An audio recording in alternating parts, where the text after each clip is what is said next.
Oh, okay. Hello, everyone, and welcome back to the Wars to Come. We have your host, as always, Jesse Carpenter.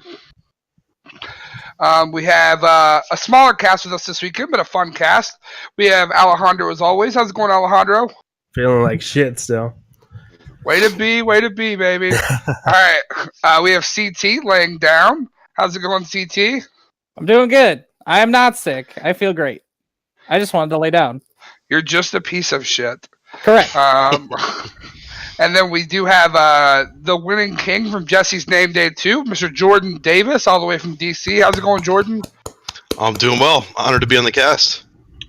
Well, thank you for joining. It's going to be really fun. As you can tell, I sound like shit. I've been sick all week, but I am very excited to do this. So, what we're going to do, we're going to cover some J&D2 stuff. That's going to take up most of the episode this week, and we might look forward to a couple other things. Yeah. So, without further ado, let's get into it. We already welcomed Mr. Jordan to the cast. You did win. Yes, sir. It was a great tournament. How did that feel? Pretty good, man. This is my second war event, so winning is pretty sweet. Jesus. All right. Well. I have been to I think 6 down. I have never won one, so it must feel great. This is my third second place though, so we're getting close every time. This is my third place, so I don't think I've kept track of everything if I don't win. I've never placed last, I know that. Have you ever won one? No. Okay. At least I've won one as a team. Yeah, you won the first year with Martel, right? Won, right? Yeah. Well, not the first. My first year. Yeah, it was the second 2.0 war, I think, maybe. Yeah. Sounds great. Yep. That was a fun year. Yeah. So, final standings for those who don't remember. Let me find them. Let me pull them up really quick. It was not close. I remember that. It seemed like every round, Night's Watch was 11-4ing teams. It was insanity. It was it started with that round against Night's Watch where they're 13-1. Against Lanning. It was against Lanning. Yeah. We all basically we were well, if we don't roll Night's Watch, we don't win because you don't come back from that kind of round. Sure. And then they just kept doing that to every team. Not to that extent, but. So actually, I'll get into the nitty-gritty of the actual tournament. Here's a few minutes. But let's just go around and talk about our experiences with our weekend, how it was, things we can improve on, things like that. Alejandro, how was your weekend? You came all the way from NorCal. Yeah. To the wonderful land of Wausau. Last year was Albany, so upgrade, downgrade. What do you think? I didn't get to see much of either city, to be honest. I must have just hung out with you guys. So it was a good time. I wish I had more energy. I was sick the whole time and just not feeling anything.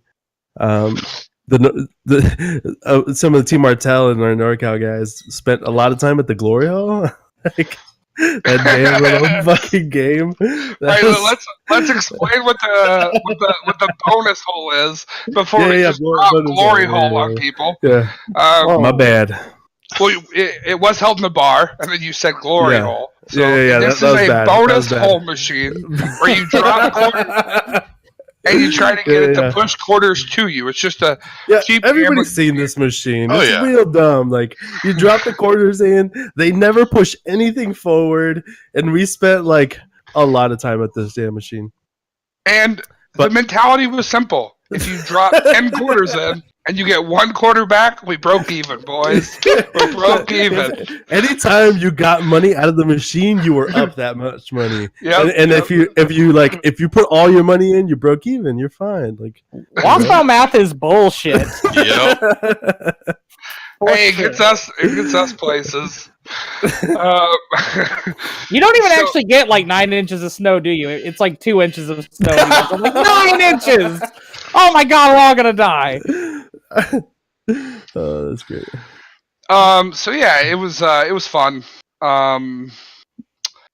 I obviously cried a whole bunch throughout the weekend because people were just so nice, and it was really cool to see it all come together. I hope I put on a good event. I really did put a lot of work into it, and it took a lot of other people there. CT with the Midwest Circuit, all the Kings, and Alejandro with all the decisions we made. When I say that, I accidentally left Alejandro with the Kings chat. And I was just a tiebreaker decision maker. I would just always ask him questions privately. But no, he really helped me through a lot of stuff. The Kings were awesome to me this year. They really did a lot. I can't imagine. We'll hear from two of them tonight, but I can't imagine managing a team of 15 people. Being on a team of 15 was just, it was wild. It was so cool, and it was an awesome experience, but managing that, I'm sure it just took every day. I'm sure it literally took every day prepping for the tournament. I'm laying down for a reason. Yeah. So we also had we had Ethan Dasher help me in between rounds. This is not an easy tournament to run because I can't just type it in. It's manually paired, which is good. I mean, it's really fun. But did someone drop off? I think we lost CT. Let's keep going. Rip. We'll add him back. Okay. All right. Sorry, guys. We'll get the video fixed back up. CT dropped off. But the Domino was an unbelievable host. We actually had places to play at this year. Yeah, tons of tables, man. Yeah. There was no need for table space. So last year was in my hometown, which if you think Wausau's small, my hometown is literally 10 times smaller than Wausau. Okay, it's hard so to believe, but yeah. Yeah, absolutely. We play in this small bar, my buddy's bar, and he just kind of lets me run it. No one else could come to the bar that day for sure because you could not fucking fit. We were playing on pool tables. I mean, it was. It was. I mean, everyone had a really good time, but it was wild for sure. The two to a booth was the craziest one because like 1/3 of your playmat overlapped with the person next to you. Yeah. So they just got real personal. It was great. That's another testament to the community though. That last year, no one griped about it because it started as just a small tournament for my birthday, and then it was 75 people are going to come. Okay. And then this year, moving to Wausau, I thought maybe we would get back to 75. And then the last 2 days, we just had 50 people sign up. We were like, holy shit. How do we manage 120 people coming to Wausau? But we did it. I really hope the prize support turned out okay and everyone thought that they got enough from me. And we're going to do it again next year. I'm very excited. And so that those are my thoughts. I love everyone. I'm really glad if you came. If you didn't come, I hope you get to come next year.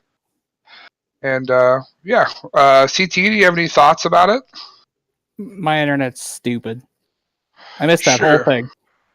I teared up and just thanked a lot of people, and that's pretty much it. I probably wasn't one of them, so that's fine. I think you were one of the only people I named. But... Oh, okay. Good to be appreciated. I thought that things went super well, especially for the amount of people. The amount of people we had this year was insane. I will say the Domino is a far better bar than wherever the fuck we were. Oh, Babaloo's? Yeah, that's right. Sure. Domino was a cool bar. Yeah. I mean, they were being able to see. That was nice. Being able to actually look at the cards on the table. That was cool. Being able to have space for my shit was nice. Yeah, it was pretty all right. Did you hit up the bonus hole at any point? Did I hit the what? The bonus hole at any point? No, I did not. I am not a degenerate. A CT and his money are not soon parted. The greatest part was Harrison started this whole thing where we all Team Martell we would regroup in that corner and just talk over the round. And Harrison started dropping quarters in this thing because he randomly had a roll of quarters, and so he's dropping stuff, and we're kind of learning how the machine works as we go. And then he gets a few rounds in, and Schoenthal comes up, and he drops I don't know, $2 in this damn machine, and then he hits the bonus hole, and he like just walks away with like two fistfuls. Like he just couldn't hold all the damn quarters that popped out of that damn machine. He walked away, and we could throughout the rest of the weekend could not hit another bonus. He was like Shay with silver coins just pouring out. Yeah, so that was very fun. Anything else memorable about the weekend? Yeah, I mean, I do want to shout out my Team Martel guys. It was a blast to build with them and play with them. We had like some of us, not all of us, but went back to one of the Airbnbs and practiced the night before, and that was really, really cool to see everybody play. And we kind of talked about a lot of lines while we were doing that and did some mentoring. So it was a good time. I definitely enjoyed my time with the team. Yeah. Also has a lot more bats than I thought. Bats? Yeah, like Gaiman had like a bat in his Airbnb? No, we don't talk about bats. I don't like bats. You live where there are apparently bats everywhere. Bats scare the shit out of me. I don't like them. Earlier I was like, I don't think people really know me. Earlier I was talking to someone and they were like I grew up in Texas and then Illinois, and they were like, "Oh, you ever been fishing?" And I was like, "Oh, why the fuck would I go fishing? Like, are you like, you live in Wisconsin?" I'm like, I don't care. Like, I like drinking on a boat if that helps. Like, I don't go fishing. I run 120 card game tournaments. But yeah, it was a ton of fun. Talking about Team Martel, shout out to Asa, who just like comes back for one tournament. She's a former legend of the game and just crushes. Like, they just crush. Like, wow. Took out a lot of. I mean, the field at the top was not an easy field. So I do want to shout out there. Jordan, what are your thoughts? I thought the tournament was amazing. I mean, that's the biggest tournament I've ever been to, and I can't thank my team enough. Everyone, I'm proud of all my boys, and the bar was awesome. I mean, like, that was a huge bar. There was plenty of space. The fact that they opened up the downstairs was awesome. It was cool down there, and people, it really helped with the space and all that. And they could even like have regular customers come in and not really interfere with anything, which was cool. Yep. But yeah, the tournament was a big success, and I can't thank you enough. I had a blast. You know what? Talking about how cool the domino was. So on Sunday, not showed up, or none of the people could stay after the team tournament. We had a great team tournament. We had a good cut, and then afterwards, there was about 20 of us who stuck around. They just kind of still let us hang out in that back room, and we played like 20-person games of Werewolf. Which my buddy David. Oh, which my buddy David from Germany was running.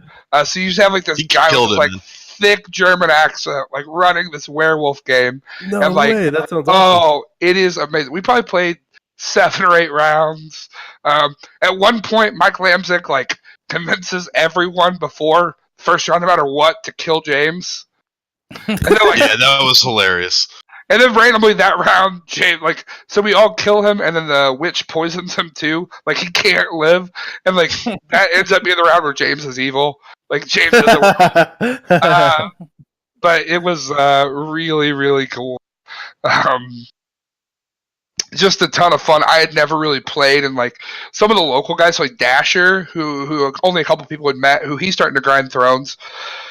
He helped me so much with administrative stuff this weekend. He hung out. Another local guy, Jim, who didn't know anyone. So that was cool because he didn't know anyone before the game started. And me and him were werewolves, and no one would ever call him out for it. We for sure won because no one would ever call, because he's just like the one guy in the room that no one knows. He's just sitting there all quiet. He's just murdering people. You got to call out people that are quiet in those kind of games. Oh, yeah. You do. Like if you're not talking, like you're either useless or you're the werewolf. So you got to kill those guys. And it was perfect because the werewolf's the first round. So me and him and the werewolf cub was Martin. And anytime anyone tried to turn on Martin would just be like, "What's good? I'm not a werewolf." I love it. It was just amazing. It was a really, really good time. I had a blast. Getting to the nitty gritty of it. The final standings for the teams were Night's Watch at 74 wins, Stark at 65. Shout out to Team Stark. Greyjoy at 61, Targ at 59, Martell at 55. I thought we were tied. Greyjoy got 61. Yeah, this is after the cut. Martell at 55, Tyrell at 47, Barrett at 44, and then Lanny at 34. Barrett not last. Oh man. So Yeah. Here's the one part that really breaks my heart about these scenarios. Like, as soon as you don't draft one of the top 6 houses, you just lose. Like, you can't win. It's definitely rough. Am I wrong there? You gotta make them pay more. Like if the people that were drafting those 2 houses made everybody else pay way more, then that's not the case. Like, sure, you lose the draft if you let people get a house for under 35 and you end up with one of those. That's just what happens. All right. So let's go around. Let's talk about the most surprising team to you and the most underwhelming where they finished. CT, you want to start? Everything. I mean, nothing really surprised me. I guess Night's Watch did better than I thought they would. But that's really about it. I mean, I kind of thought discipline-wise, Barrow would outperform Lannister, so that didn't surprise me. Sure. Yeah, I mean, I thought Greyjoy would win, but I guess I would say Night's Watch was probably the biggest surprise. I was kind of surprised Tyrell didn't do as well. That was the biggest surprise for me. Is going in, I think I had them at, I had them as favorites going in, and it just didn't work out. They played a lot of combo, and maybe it just didn't work out. I don't really know what happened, but I know that we had a really good round 1 against them, and we were really worried about it going in. So I mean, I think the decks are good. I do think the decks are strong, but again, I just think there are a lot of healthy answers in the meta to it. So what was your most surprising team, Alejandro? Both of those, both Night's Watch and Tyrell for me, similarly, right? Like, Night's Watch on the good side, I thought that they were going to be good, but I didn't expect them to be that good. That was insane. Greyjoy was third, Buzz. Greyjoy was third. Targ was fourth. On Second Sons, they said that we were tied for third. Well, they're wrong. The Kings had the official thing. Jordan, what about you? Were you surprised that your team just crushed? I mean, we worked really hard. I don't think our chat was only quiet for a couple hours after the draft from the entire time, the whole month and a half or whatever. Scouting 100. I'm just messing with you. Oh man, no, but I mean, I was really surprised that we just didn't. I mean, all the builders were 5 and 2. I was surprised about that, honestly. I was not. Those were not the ones I was surprised about. It's always coming up with the other Night's Watch decks that are good. True. And you guys did. You guys came up with the Rat Cook deck that did well. You guys came up with the Cohort deck that did well. Benji's deck did well. The other decks that I was really, I was wow, there was at one point after round 5 that all but one of your team was still eligible for the cut, and I was like, holy fuck, bud. Yep.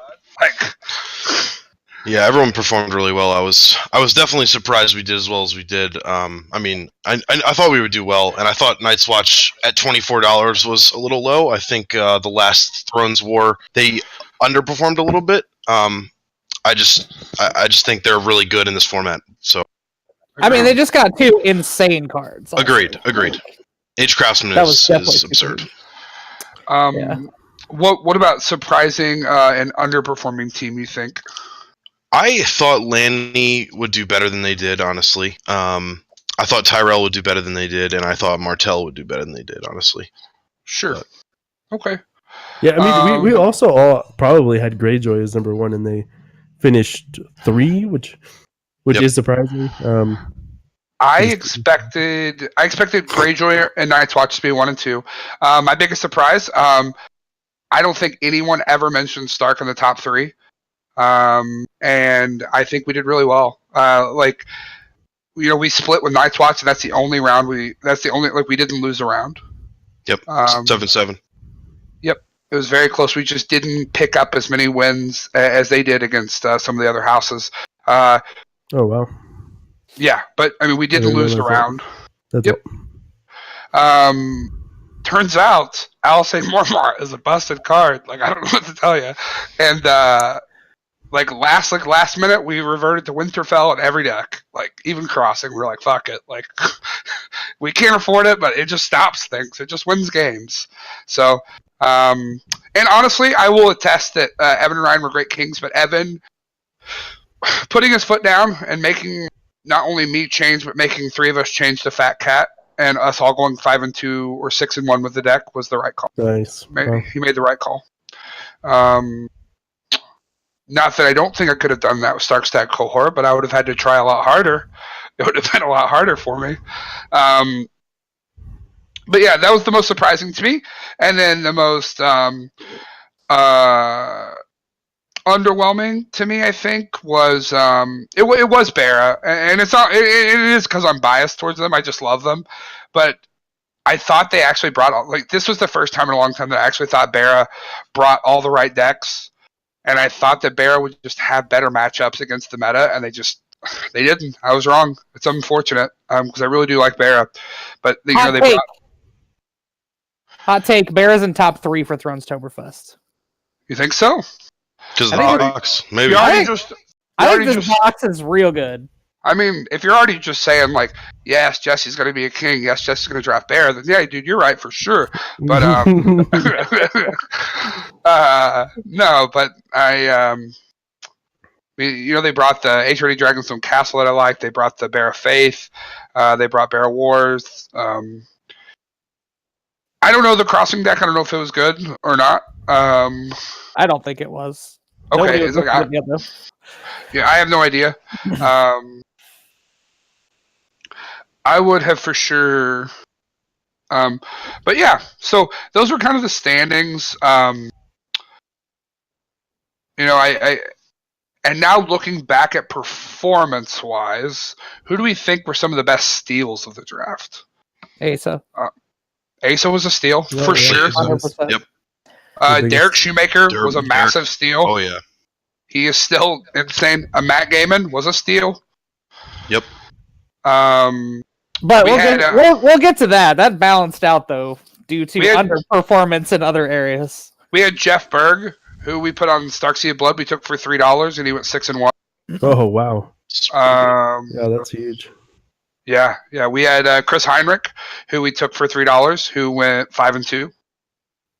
I had Benji Jones. He was a couple dollars, and he went 5-2 as well. Yeah, and what'd you pay for Barnhart? Barnhart went 5-2 too. Yeah, he did. Under $10. And Barnhart won a game or two in the cut. Yep. Yeah, he made it to 8. So right? did Benji. Actually, he beat Kel. Yeah, he went top 8. Yep. Benji dropped right at the cut, didn't he? He won his winning in game and then. Yeah, I think he had to drop. Yeah, I think he had to play Ben and he dropped. Storm? Did Storm go for under 10? Because Storm definitely... went for 17. Oh, okay. So, I mean, it's still probably pretty good. I mean, Storm, top 16, so... Yep. Natalia crushed it, right? She almost made the cut. She did. She did. 3 winning in games. Yeah, she had to face Builders, Brandon Zimmer at the end. She almost took me out round 1. And then I think she won her next 4 games. So really, really well done out of that team, Tyrell, to get that performance there. They must have coached her up a lot. Yeah. She's been working really hard, locally. To get on her for picking it up. Is just a lot of true grinding. I think it goes to show the people who put in the time for this tournament, you usually see them do well, and that's really exciting. Because unlike other, you don't have to call the meta. You're going to play every house. You know what I'm saying? So that was really cool. I think I thought it was really cool that Jordan came over and won it because I thought it was. I think it's so much. That's why I do it. I think it's so much harder for an East Coast or West Coast person, even though the Thrones community has gotten so much smaller. I think it's so much harder to come over to the Midwest. And to be honest, like I play hard every time, but if I play someone not from the Midwest, I'm gonna play harder. It's just the truth. I'm gonna take lines I probably wouldn't take. I'm gonna play a lot safer because I don't want a coastal person coming to the Midwest and beating us. There's just like I love them, I love everyone, but there's just some pride, you know. And I hats off to you. You drafted not only you drafted almost everyone that was coming from the East Coast. Yeah, at 11 out of 14 from the East Coast, I believe, or 10. Yeah, that's phenomenal. It's really really cool. I mean, I love all those guys, so that's exciting for me. But yeah, I can't get over it enough. I love Night's Watch. That was the most fun. Being on Team Night's Watch is the most fun I've ever had being on a team at Fun Soberfest. Because you can pretty much quickly be like, all right, who wants to play Builders? All right, who doesn't? Now we can have fun. Whoever Yeah, wants to play pretty much. Builders, you can play Builders, and whoever doesn't, we're going to have fun. Yep, we and figured it that's- out pretty quick. Yeah, that's really cool.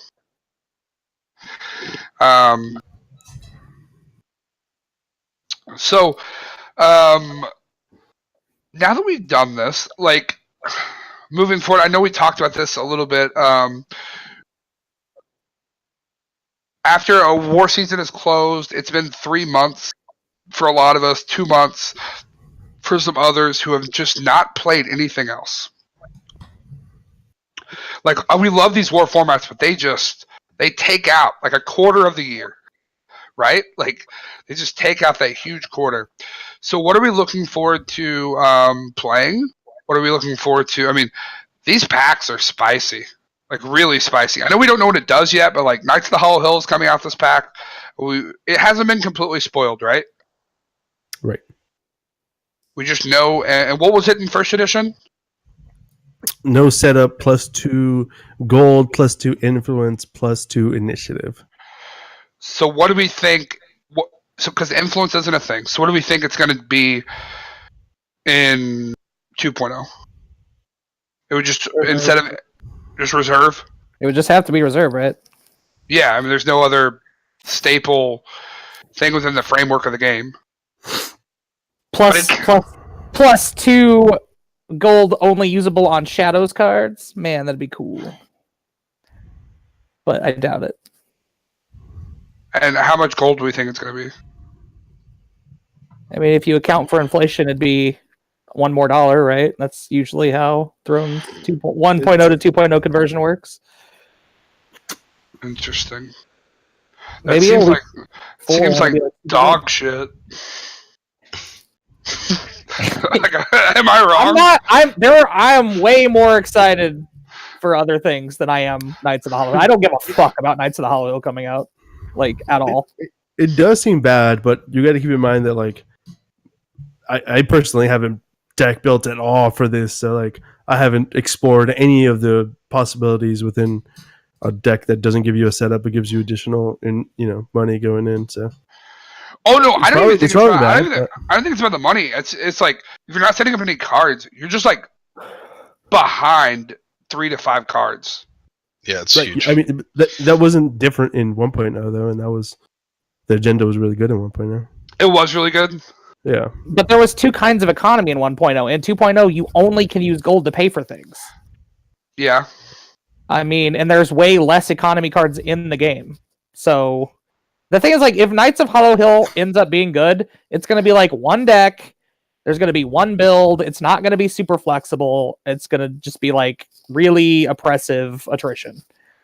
And it's not like it's not probably with, sure, okay, but like that's what I'm saying. Like, it's not going to be a fun agenda. It's not going to be a flexible agenda. Like, there's not going to be a bunch of cool builds with it. Like, if it's good, it's just going to be good at doing one thing, playing from behind. And I could also see it could be good in like Targ.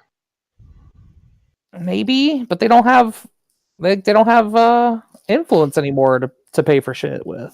Yeah, those were the 2 main houses that were good with Knights of the Hollow Hill 1.0. The only reason Targ will work with it is because they already inherently have a bunch of busted cards that just come into play for free. So I guess it depends on how many more of those cards they print. But So this war format and moving forward, how House is finished, how closely related do you think that's where they are in the actual game right now? I don't think Night's Watch is the best house, for sure. No, I don't either. I don't think so either. I think they're top 4, but yeah. Do we still think Greyjoy is the best house? Tentatively, yes. Yeah, but, I think so. But they can be really targeted, so it like really depends on the meta. If I'm going ubiquitously across the board, what I think the best house is, just with the best answers to everything, I think Targ or Stark are the best houses right now. I would put them both above Greyjoy. Stark is very good. Stark just still draws a ton of cards, and we're getting Small John Umber. More renown. Yeah. And Winterfell is just insane right now. It's just fucking nuts. Rickon is insane right now. Oh, yeah. And I also just think Targ is in a really, really good spot. if I'm going to a tournament tomorrow, I'm playing Targ or Martell. Sure. Maybe Tyrell. Maybe Tyrell explicitly. Martell Attrition or Martell Wars or what? Icon Control. Sure. Like cohort. Like if I'm expecting everybody's playing Greyjoy and shit like that, then I'm playing Icon Removal. For sure. And like that's the thing, and that's like what on their respect, I really haven't been to a tournament in a while that's not really everyone's just not playing their Warhouse or their J&D house. Is that like how much are people really on Greyjoy? Like if Greyjoy is 50% of the field, then yes, I'm going to take Martell Icon Control, take Attrition, or Night's Watch Steal Your Dudes or something. But like if it's only like 20%, then like I don't know, maybe I do take Tyrell, or maybe I do take this, or you know what I'm saying? Like I have no idea. That's definitely where I'm at too, right? Like my metas have been Iron Throne and local tournaments where half the people are playing their warhouses and they're not even testing other stuff. So and I can't look at European tournaments because metas are never similar. No, maybe the top like 2 or 3 decks are, but like they're just not similar. So, like, I'm really curious to see what happens at Kingdom Come. Hopefully that'll pull, like, 20 to 30 people. I'm curious to see what happens at Kubla in a month from now. That's the one I'm super excited to see, is Kubla. It's like, because everyone who's going to Kubla wants to win. You get a free trip to Europe, you get a free trip to Stalik, and, like, everyone's only going to take what they think is the best deck available. But Kubla will be a completely different meta. Right. Sure. I mean, we're gonna have another, but like we're looking forward to those metas now, like because the Kubla meta will be the regional season meta. Yeah, I'm super ready to play with Barra box cards. Oh my gosh! The box, the next pack, and the champ deck are supposed to be out at the end of April, right? I don't know. Champ deck's in May, I think, but yeah. Well. Oh, okay. Yeah. Well, I mean, Evan and Ryan are streaming the box the 23rd.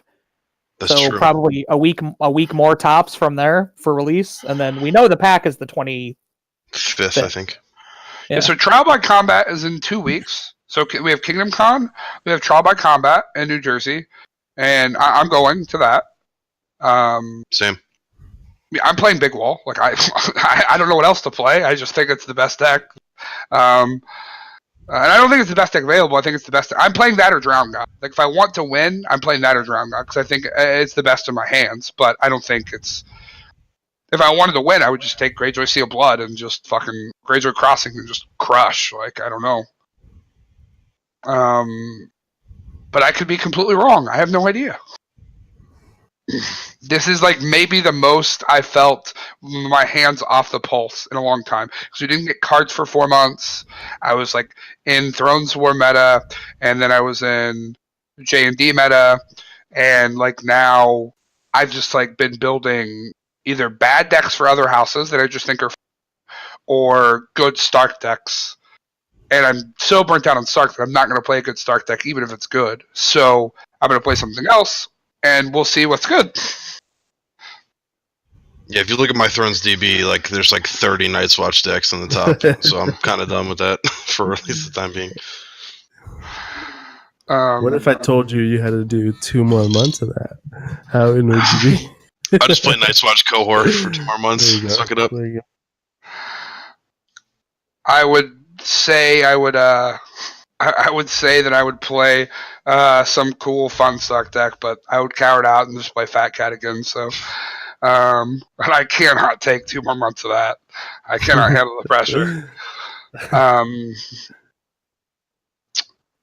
Do we think builders can beat everything in the meta? I think it can. Yeah, but people just won't play it, right? It's like the same thing as Drown God. Like it can, but people just won't play it, right? It's a very specific playstyle, yeah. It's like the easiest thing to beat when you prepare for it. So it's a risk. I mean, you got to pick your spots. If you're taking builders to a tournament to win with it, like you got to pick your spots. You got to make sure people aren't onto you. But if people aren't ready for you, yeah, you can just crush. Targ Burn is rough, and Baradam is rough, but other than that, I think there's a lot of good matchups. So, Buzz does bring up a good point. Every single European I'm talking to, and I think people have a good idea of who I talk to, they're all on PD. Like everyone I talk to over in Europe is on PD. And I don't know if that will come over here. I thought there was going to be a ton of PD at the name day, and I didn't see it once. I thought like 3 houses at your birthday were going to have, like, every deck was going to have PD in it. Like Me too. I thought every Lanny deck had PD. Not everyone. I think less than half, actually. Oh. Okay. But I thought there was going to be a lot more, and I didn't see it all day long. I didn't either. I saw it once.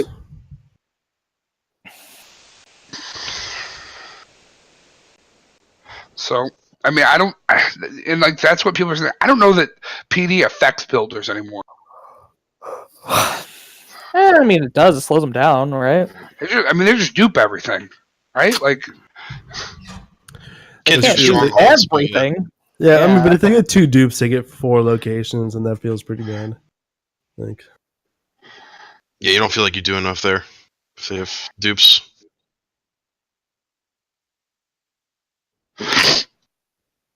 PD's interesting. I feel like every time I think about playing it, I'm just like, I'd rather just play locations. That's more fun. So that's what happens with me. Just feels really bad to have a dead plot, honestly, against some decks. So now that we're all back to play, now that most of us, now that healthy, not boring people are playing 7 plots again, putting PD in a 7-card plot deck is tough sometimes, I think. Yeah. I love the plot. I wish I could play it more. I just can't. So I don't know. We'll see moving forward. If PD said we could not be saved, it would be like maybe my favorite. Oh yeah, plot it'd be everywhere. Yeah, it'd be insane. I still think we should get we should get one that says cannot be saved. That would be fucking sick. Non-limited. Like I don't think you should be able to touch economy because economy is so important to the game. So anyone else who's just dreading to play against that Night Flyer card, like I'm just not looking forward to playing against that. If they don't do anything about it, it will seriously fuck up the meta. What is this card? The fact that it can hit limiteds is absurd, honestly. Oh, it's the a Shadow unique Boat. card. It's fine. It's a unique card that has 11 ways to discard itself, come back, go back into shadows. You do think it's fine? I mean, I just don't like. Maybe I'm wrong. It's possible that I'm wrong, but like, I don't know. Like, if they do all that to discard one of my limited cards, like, whatever. It's not one of your limited cards. It's your entire board, like all your locations. You have to do a lot for that. Like, okay, show me a situation where that happens. Like, so Nothing Burns is a card. PD is a card that lets you blow up your own locations. There's a card that puts cards back into shadows that you can run 3 of and recur from the discard pile. Is this like a King's Landing deck then? You could definitely play King's Landing as well. Like, there's options for sure.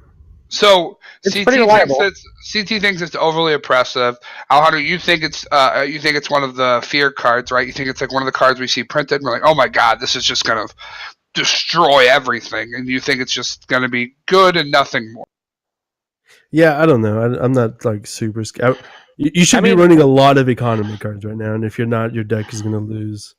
So, Correct. like, When I see people post deck, scared of stuff, and I'm scared of this card. I'm when I scared of see people post deck lists, and like this is me. When I see people post deck lists and people are playing under 10 or 11 economy cards, I'm like, oh, this is wrong. Nope, Yeah. this is super I'm like wrong. standard 12 right now. Like, Yep. I don't know, and 10, 11, maybe that's why I'm like maybe that's why I'm not scared of it. But the issue is Of like course, if you I hit one haven't even player, played. I mean, it doesn't matter if your opponent has 15 economy cards in their deck. If you hit your econ every turn and you hit one of their econ every turn, they cannot catch up Every to you. turn though. Like, how are you doing that? This is When the card comes out and I can physically build a deck, I will show you. I don't think that Night Flyer is a good idea for this game at all. I think it's going to be really problematic. But I could be wrong. But I don't. Like I said, I don't get scared about cards very often. Normally, cards come out and people freak out, and I'm like, this card is garbage. I think Night Flyer is an insanely good card. Because I'm super tempted to try and play 3 econ and just play At the Gates and Riddle. That is some Jesse shit right there, dog. If I sent a list to Glazer that said that, he would lose his motherfucking mind. Yeah, that's gonna be enough for me, dog. That's gonna be. Alejandro wouldn't even look at the list. No. Oh, he'd get pissed at me. I'd said Alejandro, he'd just, I'm good. I don't even know if he'd respond. He might like just give a thumbs up, which is the worst. Like, don't even respond. Have fun. Even if you're only night flying your opponent every other turn, as long as you're not missing any econ drops, like how far ahead are you getting? In a long game, that's like, it could be pretty huge. Here's the thing. In these one-off scenarios that have been explained to me, and I see, I'm not sure how truly oppressive it will be, but I know that this will be one of the cards that frustrate me. Like, I will get just truly frustrated. I might think it's worse than it is. Because I don't think you should be able to fuck with my econ. You always get to pick the card you're blowing up to. Have you not been playing against Put to the Torch lately? I mean, I don't... have I ever once said that, I think Sea of Blood is good for the game?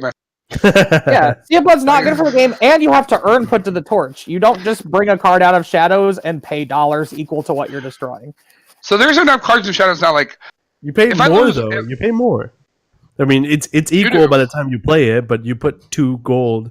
You paid 2 gold to put it in Shadow, so... Maybe I will see it coming. Maybe I will see it coming. I don't know. I like, Put to the Torch is fine for me. I mean, it's not. Like, I hate it, but it's fine for me because, like... I usually play decks that can't win militaries by 5. If I let it pass, I know it's coming. Like, I know it's coming. I know it's my fault. Okay. Like, I can't do anything.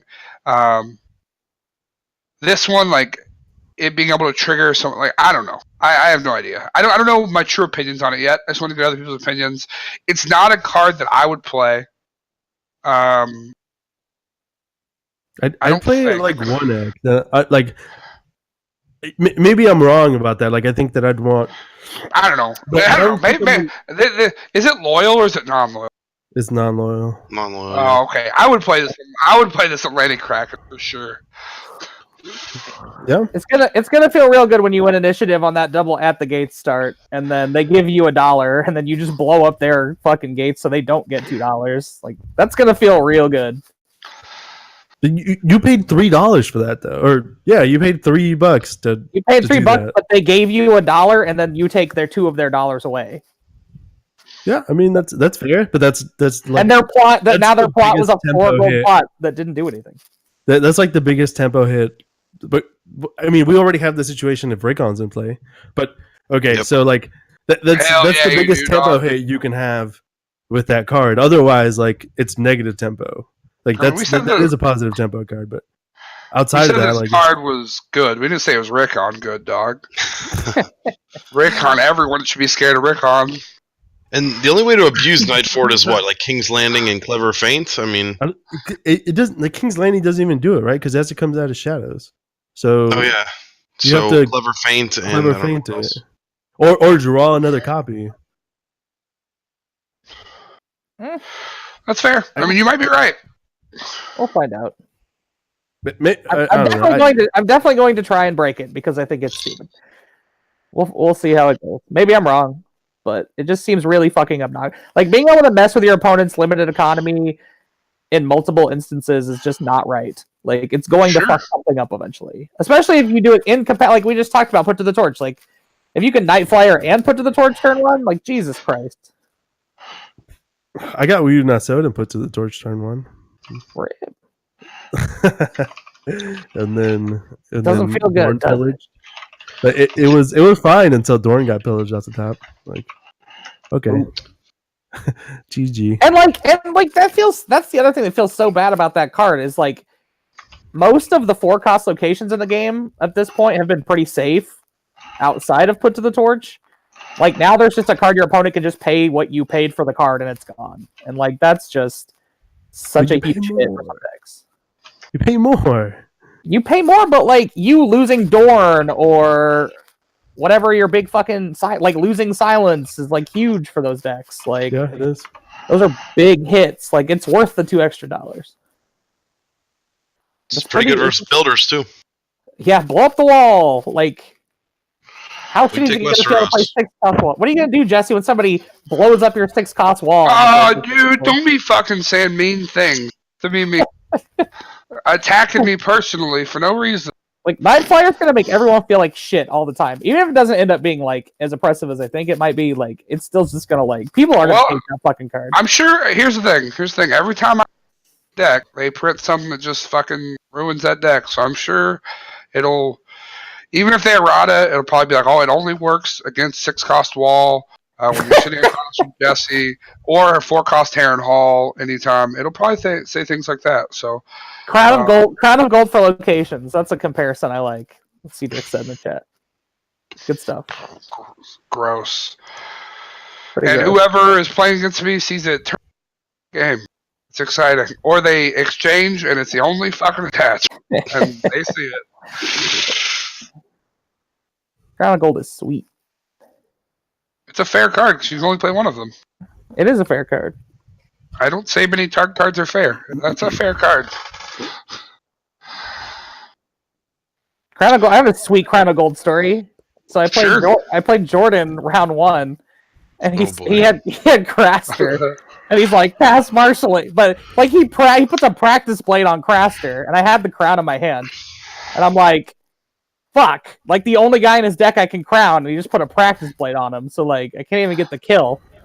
I was like, man, this sucks. Now what am I gonna do? And I like read Craster, and I'm like, oh, ally. That's a cool trait.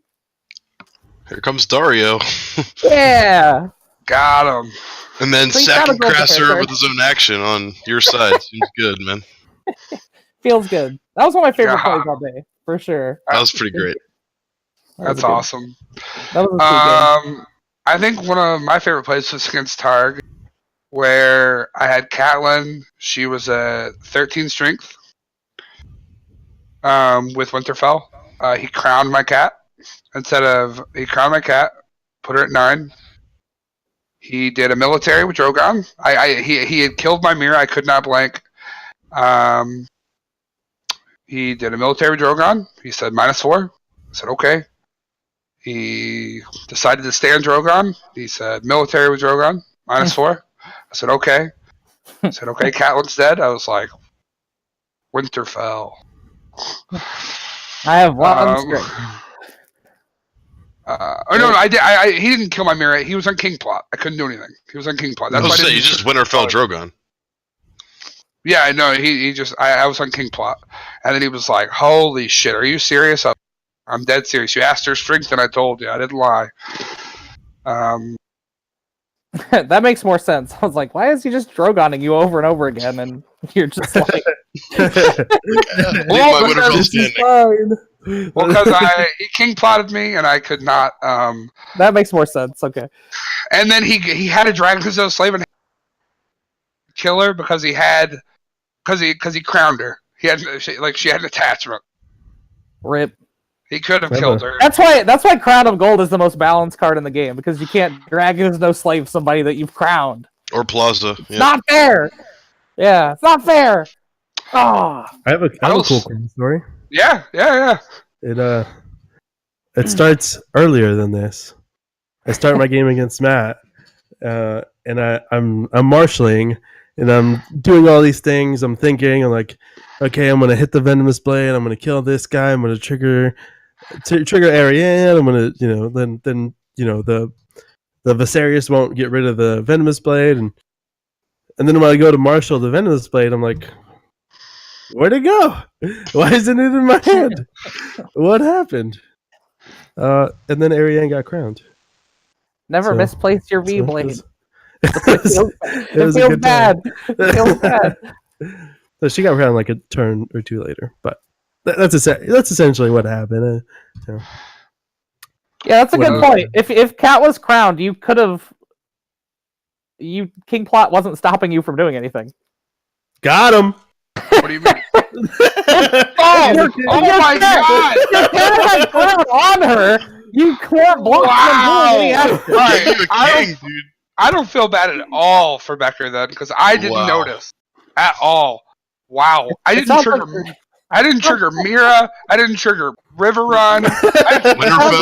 You're both top level talent for sure. God, got him. That's actually hilarious. Somehow I went 6-1 in this. I am fucking shit. So throughout the day, so that was the only So I played 7. Let's see. I've forgotten plans of fortified position. That felt so good. Wow. I've forgotten plans. That had to be against builders. Nope, it was against Barra. No? Oh, Barra. Oh, we were the only one playing that card. Nope, he had all 3. He was gonna. Jaren blew me out with forgotten. Jaren is who I played. Yeah, he blew me out with that plot too. I can see Bear. Yeah, Bear running fortified's good. I mean, all their cards are terrible. They should make all your cards terrible. Well, too. it makes the fickle bannerman like. Oh yeah, Blank's fickle. Yeah. You almost have a second sons. You only have to have a 3-card combo to get 1 second sons. Cool. Yeah.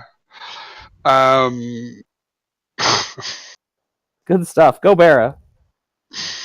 I can't wait for Barra to be oppressive in 2 months and just win all these tournaments and people be like, "Oh, Barra is so unbeatable. This is bullshit." It's Barra was shit for 3 years. Leave him alone. Yeah, I'll say in 7 rounds of Swiss, I triggered Reigns in all 7 games, and the first time I triggered Reigns, every single time my opponent was like, "You're Reigns? What the fuck?" I forgot this plot existed. I forgot this shit existed. What are you Reigns for? And I'd be like, forgotten plans. He'd be like, "Oh shit!" He'd be like, "Are you restanding Catelyn?" I'm like, "No, I'm just triggering Catelyn a bunch to win." That's why I like playing Reigns too. People just don't think about it. And then, you spiders web them, and they're just like, "What happened? Targ discarded 3 cards from my hand. What the fuck? This is stupid." Yeah, that happened to me turn 1 too. Yeah, it did. That's right. It happened to a lot of people all day. People just are you don't think about it that much now. But Spider's Web is pretty good. There's an interesting judge call in the top 8 between Brandon Zimmer, or top 16 maybe, between Brandon Zimmer and Sean Emberley, and it was a weird call, but anyways, afterwards, I was like, "Oh, Brandon, are you okay?" I know that was a weird call, but I just had to go that way. Brandon was like, "He took my wall turn 2. It didn't matter."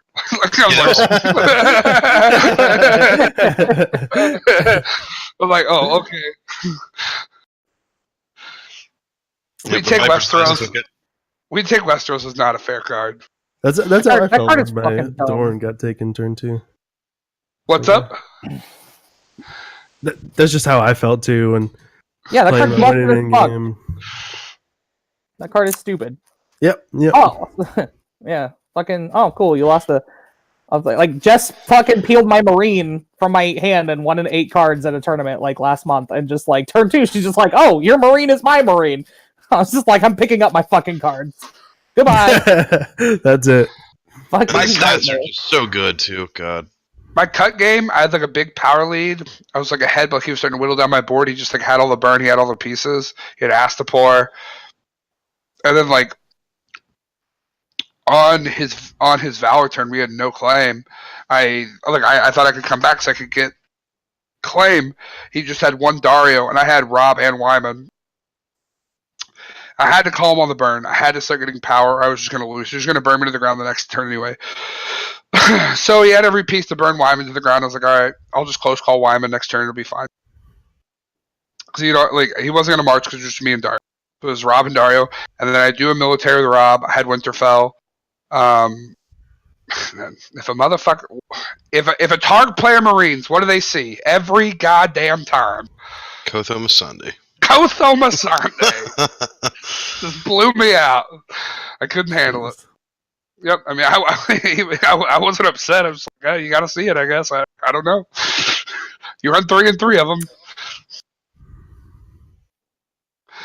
But if it just doesn't happen every single time.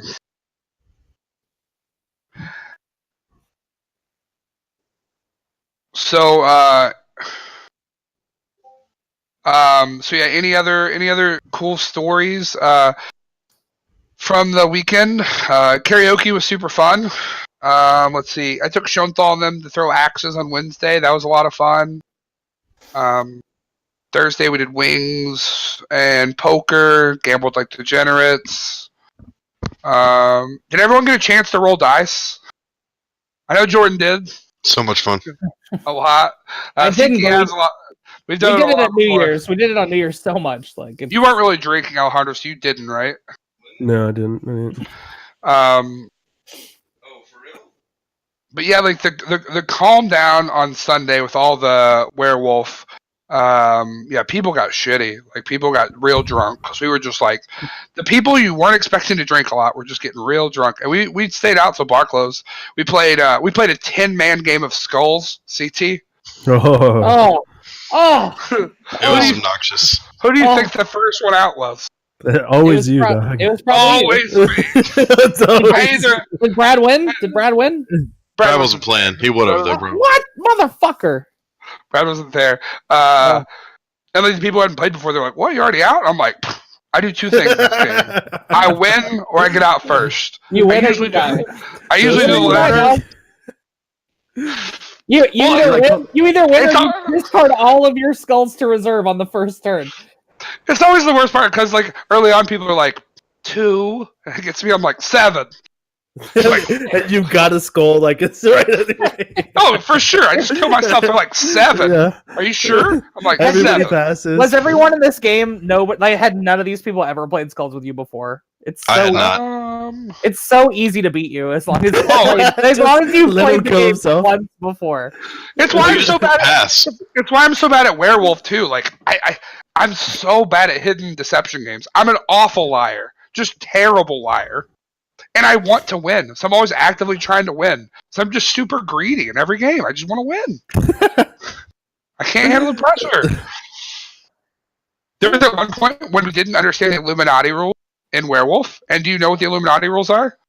We'll see. So 3 people are Illuminati, and it's good for the game because 3 people know that they're good, but they cannot ever mention or discuss Illuminati because you immediately die if you do. But it's good knowledge because I can be like, if Alejandro are Illuminati, I can be like, oh, Alejandro is good, and I mean I can confirm it. That's all I can say. I can confirm that he's good. But before that first round we played with Illuminati, we didn't understand the rules. So I was playing it like the game, like, you know, like the junior high game. Like if you think about the game, you've already lost the game. So like people are just like dropping dead left and right because they're mentioning in or around Illuminati. And Bohan's I died like, first, 100%. Yeah, Bohan's like, I think it's Jesse. Jesse's just trying to get people to die. And I'm like, I don't understand what the fuck is happening. I promise. I'm not lying. I don't know what's happening. And like he's like, oh, it's definitely Jesse. They're like, we're gonna kill you, Jesse. And I was just like, Illuminati. I'll kill myself. I was a peasant. I don't know what's happening. I didn't mean to do this. Damn, I'm sad I missed out on this. Damn. I am not sad that I got home at a reasonable hour on Sunday night. So Sure. Oh, this was Sunday. Yeah. But yeah, that would have been nice to play as well. I just had never played that before. I mean, I played like Mafia and Assassin stuff. But Werewolf was really, really cool.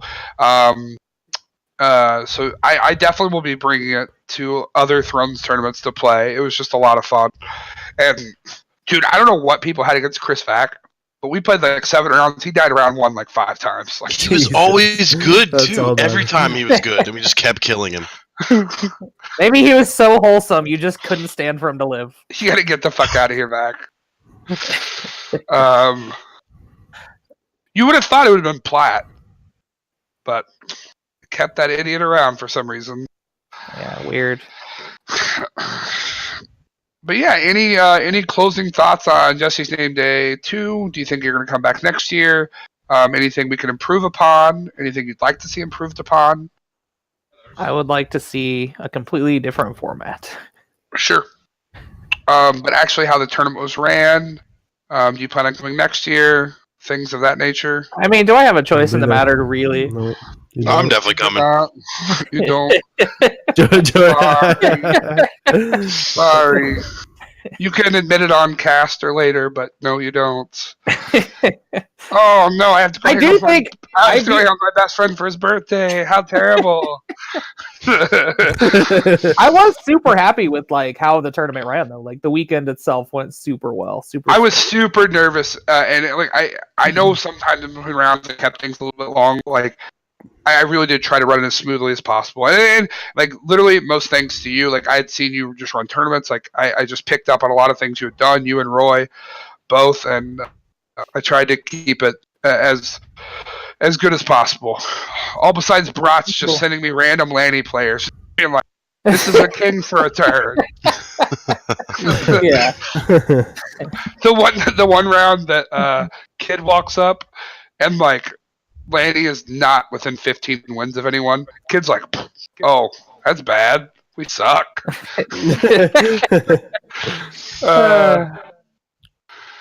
Alejandro, what about you? I had a blast. I mean, I don't know if there's time for it, but I do want to do a shout out. We're gonna have Stefan on at some point, who runs Thrones DB now. But I did want to shout him out and say that everybody should go donate some money. He is currently like the only person that I believe so is the only person that's developing for it, and he is paying all the costs for the hosting. So if everybody wants to go to Thrones DB and throw him a donation, that would be great. We all love Thrones DB. Please do that. That would be phenomenal. Jordan, do you have anything? Not that I can think of. I had a blast, and I wouldn't change anything, honestly. Awesome. Great venue, great tournament. I have no suggestions for improvement, honestly. Cool. I just feel bad that you had to like enter all the results at the end of every round, but I know that took a while. I think within the like, I don't know, since half the people who play Thrones are software developers, I think we're going to get that figured out by next year. I think we have finally gotten people on the case. So that's exciting. Like I said, thanks so much for everyone who came. It was the best birthday gift anyone could have given me. It was phenomenal to just bring 115 people to my hometown. Special shout outs to anyone who came there, Dasher, who helped me a lot, all the kings specifically. Jordan locked himself up a kingship for next year. He locked himself up a free trip. I guess we haven't talked about it. I love him. He's one of my best friends. Congratulations to Sean Emberley for crushing with Drown God. Yeah. Oh, yeah. Taking out a 115-person tournament. Hell yeah. I think it was fitting that Drown God won. That made me very happy. How did the team tournament turn out? I had to leave before the resolution. So Derek Shoemaker put cards on a table with his friends and didn't lose. Sweet. Yep. Checks out. Do you know what decks they were playing? I do not. We did not get a chance to play that. We were in the losers bracket most of the day, boys.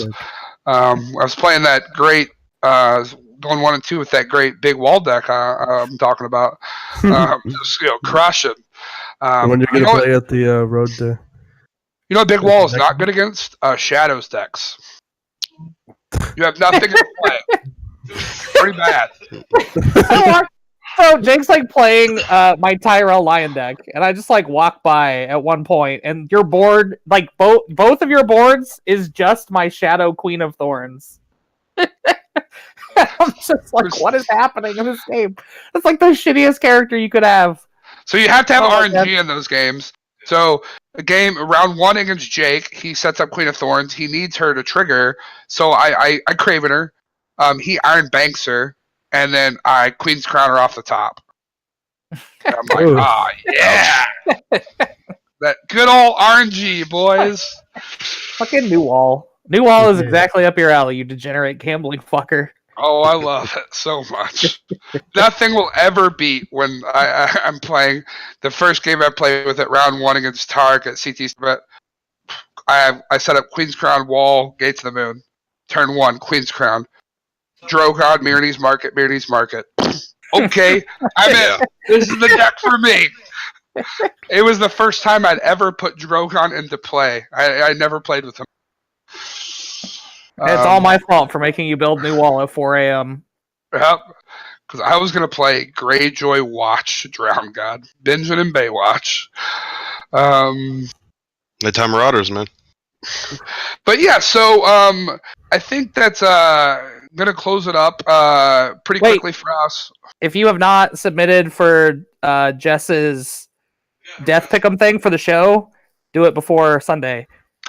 Because you got to be in by then. I assume you would already be going, but if you're in the area, you should go to King Con this weekend. I'm excited to see what's happening there. If you were not already going, you should go to the North Jersey event. Chris Fax running. What is it called again? Trial by Combat. Trial by Combat, yep. Trial by Combat. That should be exciting. Yeah, that's so 2 weeks from now, we will actually be back in 13 days, not 14 days, because 14 days from now, Marvel Endgame is here. So, Avengers Endgame, so we will not be on that night.